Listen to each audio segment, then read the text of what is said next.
മലയാള സിനിമയുടെ 70കളും 80കളും ചർച്ച ചെയ്യപ്പെടുമ്പോൾ നിറഞ്ഞു നിൽക്കുന്ന താരം തന്നെയാണ് വിൻസെന്റ്.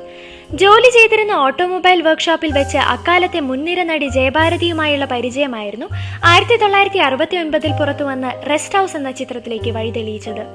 തുടർന്ന് 170ഓളം ചിത്രങ്ങളിൽ വലുതും ചെറുതുമായ വേഷങ്ങളിൽ അഭിനയിച്ചു.